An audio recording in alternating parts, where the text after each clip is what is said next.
عارفة يعني إيه تبقي بنت؟ يعني تبقي ضحكتك أمان، وصوتك فيه رحمة، وكلامك ريحة ورد.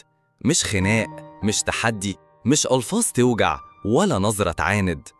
زمان كنت بتخافي تزعلي حد، وكنت لما تتضايقي تعاتبي بكلمة حلوة ودمعة صادقة وصوت هادي بيقول أنا زعلانة، مش بيصرخ وزعيق وتقولي أنا مش فارق معايا.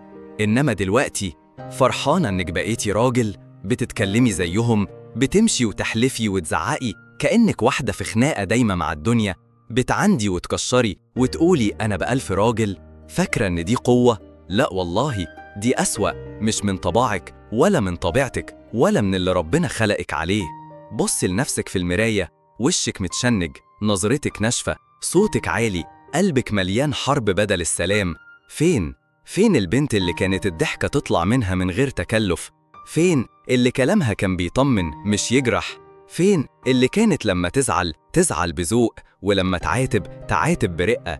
ايه اللي حصل؟ امتى قررتي تتخلي عن أنوثتك وتلبسي درع مش بتاعك؟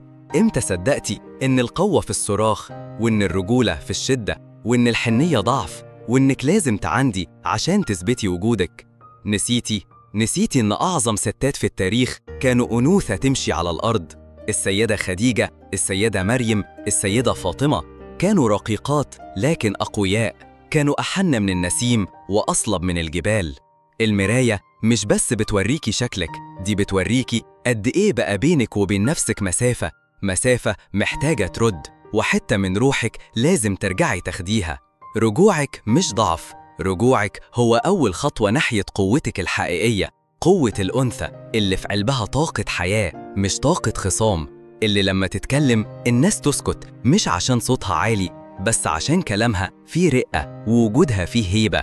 خليكي أنثى زي ما ربنا خلقك، رقيقة بس قوية، حنونة بس ثابتة، ناعمة بس محدش يقدر يكسرها. وصدقيني لو فضلتي أنثى الكل هيقفلك احترام، أما لو حاولتي تكوني راجل محدش هيشوفك لا كده ولا كده.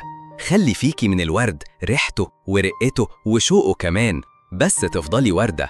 لو الكلام ده لمس قلبك أو فكرتك اشتركي في القناة وخلي الرسالة توصل للي محتاجاها، يمكن تكوني سبب في رجوع حد لنفسه من تاني.